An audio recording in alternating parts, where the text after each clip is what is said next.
today we're going to be talking about building Pinterest's VLM serving stack using NVIDIA Dynamo. So this is a quick overview of our agenda for today. We're going to do quick introductions, and then I'm going to talk about VLMs at Pinterest, why we have them, why they're important, how we use Dynamo to serve our VLMs. And then Cristian is going to talk about benchmarking with AI Perf, what kind of product use cases are enabled, what we have planned for the future, and then a quick wrap up. So first things first, for introductions, my name is Salina. I'm a software engineer at Pinterest, and I work on the machine learning serving team under the AI platform org. And I am focused on building out our generative AI serving infrastructure. Later, you're going to be hearing from Cristian, who is on the same team as me and also working on building out the Gen AI serving infrastructure. So a little bit about visual language models, or VLMs, at Pinterest. So as hopefully most of you know, Pinterest is a visual discovery platform. This means that we require AI systems that reason over both language and visual content. So VLMs are foundational for our next generation product experiences. And these products include Pinterest Assistant, hybrid search, multimodal ranking, signal generation, and content safety. Part of our model strategy is to customize open source models to align with product and scale needs. For example, we optimize Qwen 3 VL model for the Pinterest Assistant product.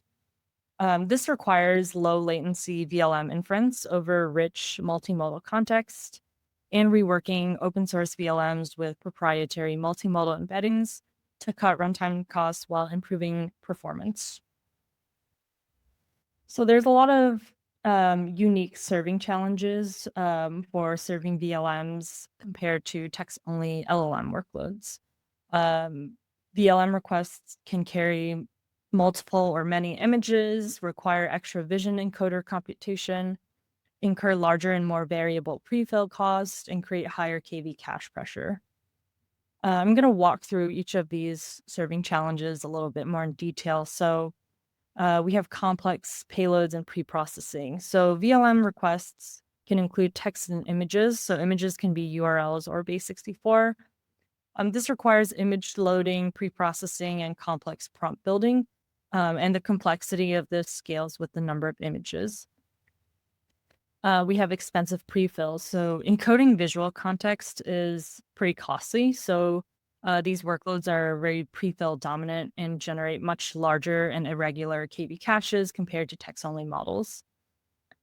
We have multi-turn workloads. So we need to combine long dialogue history with repeated or evolving visual context, which drastically increases prefill load and complicates state management. All of this kind of leads to KV cache memory pressure. So large visual contexts create much bigger KV states per request. And this necessitates multi-tier cache offloading and KV-aware routing. Finally, at Pinterest, we have a lot of custom requirements for our products and workloads. So our VLMs require model-specific support for image fields, projector layers, and custom routing. Which is a little bit different than standard text-only APIs. Next, I'm going to talk about how we use NVIDIA Dynamo at Pinterest and why we use NVIDIA Dynamo at Pinterest. So Dynamo provides for us a distributed inference orchestration layer that gives us the flexibility to optimize multimodal workloads across the full serving path. And this includes support for things such as disaggregated encoder prefill decode serving, multimodal support in the Dynamo front end, multimodal KV-aware routing with custom payloads, and KV cache offloading. So to kind of step through these benefits a little bit more, first of all, Dynamo is Kubernetes-native, which fits in well with the internal Pinterest infrastructure. It's framework agnostic, meaning that it supports many different inference engines, and we have the flexibility to choose which one to use under the hood. And this is really crucial for us because we believe there's no one-size-fits-all solution. Performance and requirements can be different depending on the use case.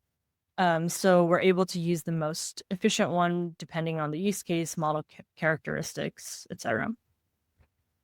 We also leverage Dynamo to do disaggregated serving easily, which helps us tailor workload components for specific SLAs. I'll go over this more in detail later in the talk.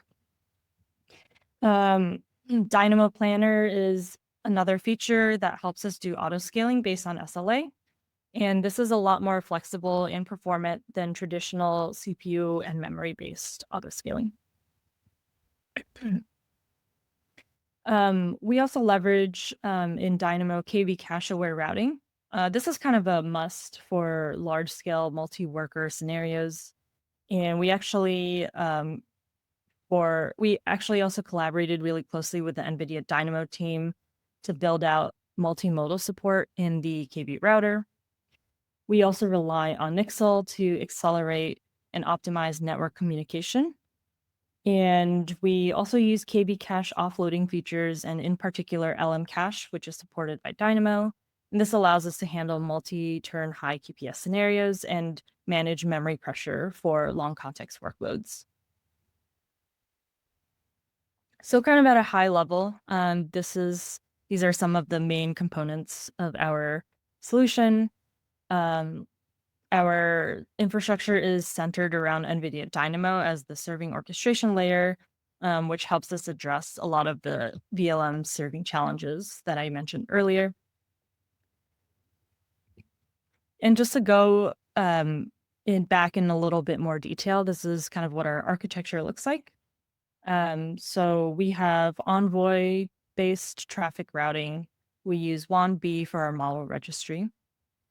We are able to fit this in with the Pinterest infrastructure ecosystem. So we use an internal deployment infrastructure called PinDeploy. We use the Pinterest-specific internal EKS infrastructure for Kubernetes. And for our hardware, we use NVIDIA GPUs, including more recently Blackwell architecture.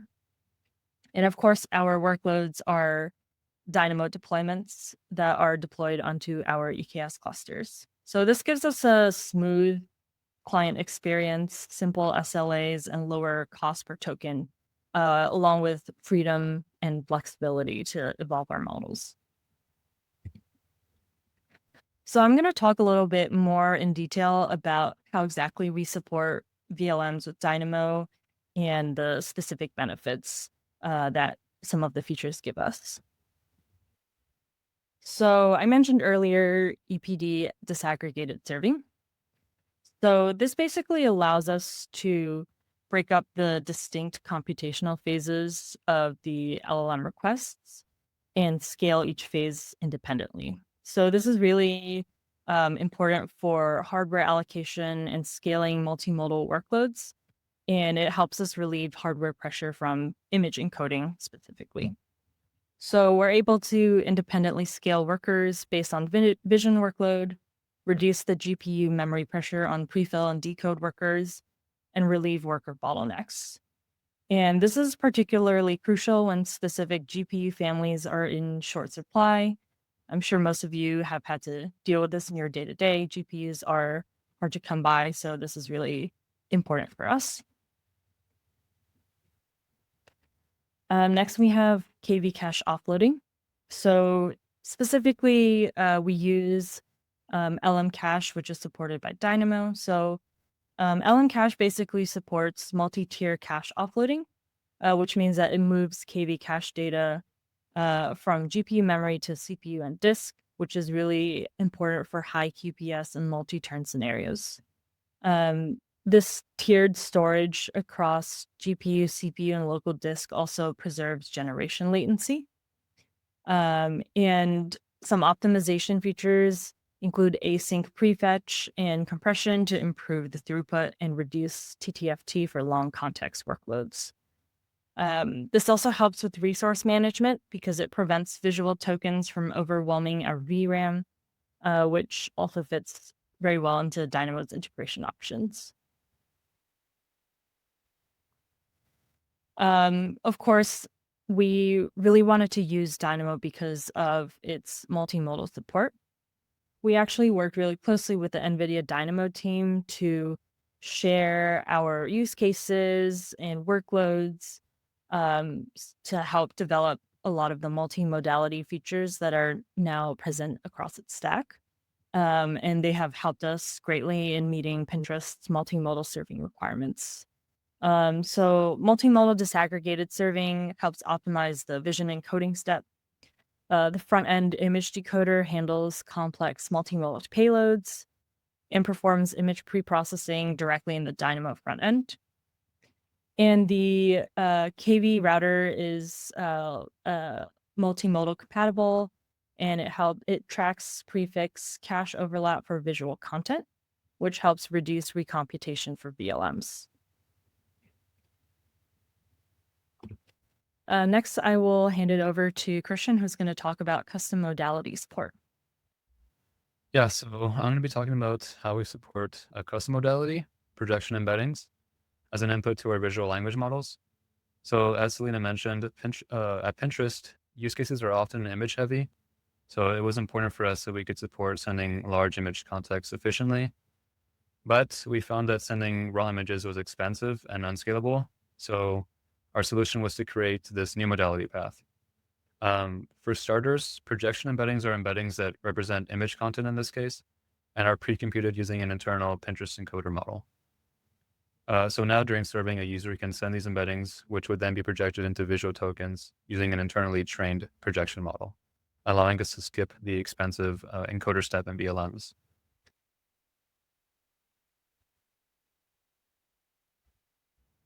So what this required was creating a new chat completions request format, a new artifact format for packaging the projector, along with the VLM weights, and actually implementing this code path instead of the engine, which is currently VLM, as well as in the serving platform Dynamo to support things like KV-aware or multimodal KV-aware routing. Yes, next slide, please. Okay, so the results were extremely strong. On average, compared to just sending images, we saw 85 times faster TTFT, 7.3 times faster end-to-end latency, and 1.1 times faster time per output token. But the peak improvements we saw were 369 times faster TTFT, 44 times faster end-to-end latency, and 2.6 times faster time per output token. So overall, this enables much larger visual context windows. For example, at the same latency as sending 10 images, we can now send 250 images as embeddings. So 25 times more visual context without a change in latency. So here are some more of our benchmarking results. But I won't go over any of those anymore since I already covered the highlights. So that leads me into our next topic, which is benchmarking with AI Perf. So AI Perf is an OSS benchmarking tool by NVIDIA. It's highly configurable and flexible enough to cover our range of use cases. For example, one of our main use cases is an agentic use case, which can be represented loosely as a DAG. And through collaboration with the NVIDIA team, we were able to unlock DAG benchmarking support using AI Perf, leading to a much better representation of our use cases compared to a traditional multi-turn or single-turn benchmark, for example. Additionally, the tool is flexible enough to allow for benchmarking on our own modalities like projection embeddings, even though they are not supported in the default chat completion schema. And we use the results from AI Perf to create our own custom dashboards, which make results persistent and also make the analysis a little bit simpler. So we use weights and biases for a single benchmark report, superset as a comparative dashboard across all of our runs, and langfuse for logging the input and output of each request during a benchmark run. So on the left section, or on the left is a section of our 1DB report, and on the right is our superset dashboard. You can see like the model leaderboard, and also some other dashboards that we use to compare these different benchmark runs.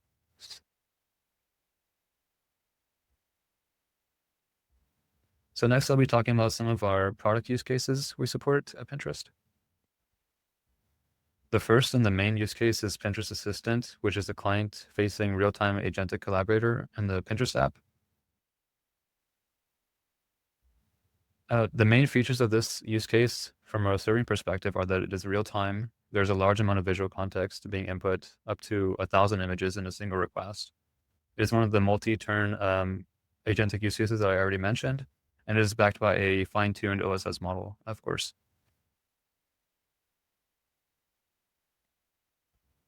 So another use case is signal generation. So both of our main signal generation use cases are multimodal and single turn. The search tree ranker use case generates signal by taking candidate search results, sending them to a VLM, and then basing the ranking of the candidate on the log probabilities output by the model. The pin OCR use case is a non-VLM model and returns text and layout regions in a given pin or image. The notifications use case is, of course, responsible for generating notifications. It's currently text only. It's single turn and has a large serving footprint of around 300 GPUs, which have made some of the Dynamo features like KV-aware routing pretty important. Lastly are the use cases around safety. So these use cases are single turn and once again multimodal, which you can see is an obvious trend at Pinterest. The report auto-ignore use case is used to determine if user reports can be ignored, and the unified safety use case is a use case used across a variety of VLM use cases for safety classification. And it has to be real time because it's used as a gating mechanism for other real time use cases like Pinterest Assistant. So what's next? AI Configurator is one of our next main focuses. It's a deployment optimization tool used to identify the best serving config given a model, hardware, latency, or some other SLA. And it will sweep a variety of these different variables involved in serving settings like TP, DP, draft token count, even the engine type like VLM, SGLang, or TensorRT, the prefill count, etc. And it predicts the performance of each of these different combinations. And we also plan on using this tool for cost estimation, which we have also found is an important gap to fill for organization planning.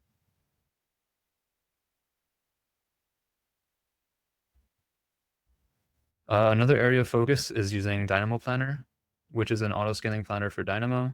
It will dynamically scale deployments based on traffic latency and capacity targets, and supports a variety of optimization targets like throughput, latency, or other SLA.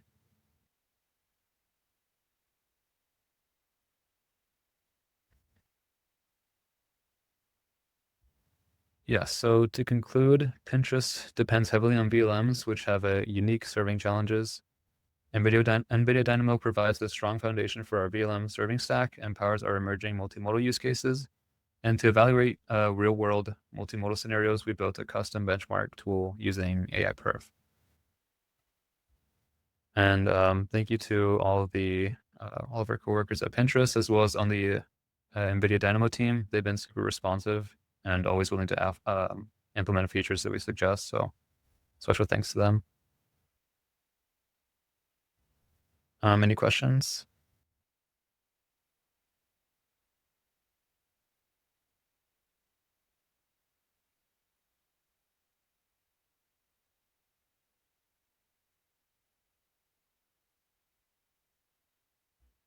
Okay.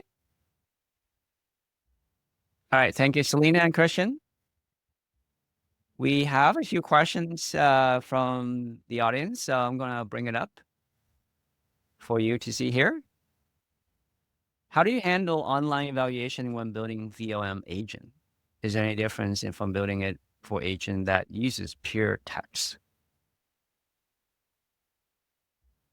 So if the question, I guess, is like based on the quality evaluation, I don't think we have much context into that since there's kind of a separation of priorities. So since we're on like the AI serving platform, we don't really do much about quality evaluations, if that's what the question's asking. The online evaluation, I guess the differences between, text versus VLM agent, is anything that you would do differently, I guess. I think that's the gist of the question. Like, is it in terms of, I think what Cristian is saying is there's evaluation of the quality, like result quality, but also of benchmarking. So, also to echo what Cristian said, most of the quality evaluation is done by our clients. They have specific tooling to do that. Cristian, do you want to talk about like how you handle evaluating like specific like VLM performance in your benchmarking tools? Yeah, I think that's a great point. Yeah. Yeah, so if we're talking about in terms of performance, how we evaluate that, like I mentioned, most of our evaluation is done using AI Perf, and we try as best as we can to model the actual client use case. So like I said, for Pinterest Assistant, since it was agentic use case, it was a bit difficult to model that with a traditional multimodal benchmark, which initially AI Perf only supported a multi-turn and single turn. But with collaboration with them, we were able to here for DAG. So now we can kind of represent these agentic use cases as a DAG. It's a bit of a loose representation, but still is a lot more representative of the use case compared to like a multi-turn use case. So hopefully Got you. Yeah. Yeah, I guess the question is depending on what type of evaluation that is. If you're doing end to end, then it's kind of fairly independent of whether that's text or VLM kind of thing, right? Because you evaluate based on the success of a specific task or something like that. But are there any interesting challenges in terms of development wise because of the VLM? Like testing, internal testing or component testing and things like that. Yeah, I guess yeah, during our evaluations, I think the biggest issue we ran into was the vision encoder step. It was really expensive, especially at the amount of image inputs we wanted to have. Like I said, there was a use case that wanted to send 1,000 images in a single request, and it's also a real-time use case. So it was basically impossible to support that using a traditional VLM setup with the vision encoder. So that's why we had to implement the projection embedding solution, which enables us to skip that expensive vision encoder step and actually makes 1,000 images in a single request feasible. I see. Are you guys using the model that have a separate encoder for multimodal versus text, or is it one combined like, for the recent Gemma, I believe, that has one encoder that takes care of both more, images and text? Well, we've been using only Quen so far for the embeddings, so they've been it's been a separate encoder. Encoder. Yeah. Gotcha. Okay. I don't see any more questions, but I have my own interest questions. I think in the presentation abstract, it talks about VLM workloads are uniquely prefill heavy. So in terms of like serving these, do you guys have like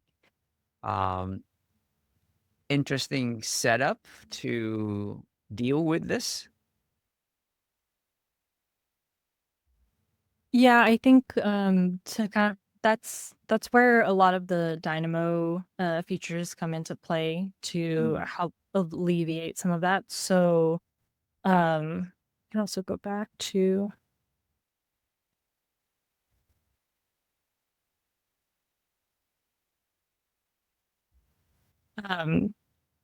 yeah, so the disaggregated serving certainly helps because we can kind of scale that prefill component separately. Also the KV cache aware routing and cache offloading also help because we can basically manage cache and manage state a lot more easily and efficiently, and also especially because Dynamo has now Dynamo now supports these features with multimodal requests in mind. That also helps address those issues. Yeah, I don't know if you had anything to add, Cristian. Yeah, I guess another big thing would be like the LMCache support. That's another thing we've been looking pretty closely at. That's also helped a lot. Yeah, I think another area of focus we've been looking at is having a distributed or a remote LMCache instance backing our Dynamo deployments. So, are you guys using in not a remote LMCache right now? no, actually, we weren't. I don't think, Salina, right? Yeah, we weren't, and that's an active kind of avenue of exploration right now. I think LMCache recently came out with or / is working on this new offering. So that's something we're working on. Fascinating. Okay. I see one question from the audience. I'll bring it up. What else did you evaluate before deciding on NVIDIA Dynamo? I think we also evaluated LLMD. There were a couple more. I can't really remember. It was like over a year ago. It was a while ago. We started working with Dynamo pretty early. I think LLMD, their I think their like traffic offering or traffic setup was not as flexible as NVIDIA Dynamo, and it wouldn't work as well with our internal Envoy-based traffic routing. I think that was the main reason why we didn't end up going. But that was a year ago. A year is a long time in this space. I'm sure these engines have evolved quite a bit since then. Not really. I mean, NVIDIA Dynamo itself has evolved a lot since then. Right. I'm really proud of the collaboration we have with them, because I think it's resulted in a much more robust multimodal offering from their end. Got it. Okay. Let's take one more question, and this one you guys can help here, because a lot of folks are trying to get into this space. How do you get a job as an LLM's inference engineer who has experience in serving open source LLMs with inference engines such as VLM and such? Any suggestions or recommendations? Cristian, do you have any thoughts? I have to think about this. Yeah, I think on my end, I don't really have any suggestions. I think I just got very lucky, to be honest. I don't really know. Yeah, when I joined the team, it was just a recommender system, and then I joined as an intern, and then I kept coming for like 2 summers, and then AI started happening, it became big, and then the team evolved from there. So I just got lucky to be at the right place, I guess. Yeah, I do think some of it is luck. I don't know if this is great advice, but for myself, when I started my career as a software engineer, LLM inference is not a thing. AI was just starting to become big, but I actually was not even working in the machine learning space. I was a front-end web developer. I also feel like I got lucky because I was able to do an internal transfer. I don't think I would specifically offer that as career advice, but I think that is just to say it's definitely a difficult space, and yeah, I do wish you the best of luck. But I guess also maybe it might be some like the silver lining of the fact that LLMs and LLM inference is blowing up right now is because it is a new space. So I think if you're able to carve out your own space within and gain expertise, everyone is kind of learning right now. It's super new. So yeah, I completely agree with that. This space is fairly new, and if you continue to learn, get involved in the open source community, participate in these kind of forums. And I'm sure one day you're able to find the right opportunity. One opportunity will come to you. So I feel the key thing is like, keep learning, keep building, keep practicing. So that's some of my thoughts. All right. Thank you, Salina, Cristian, for taking time out to share the learnings and the journey from building these VLMs serving stack at Pinterest. Thanks a lot. Thank you.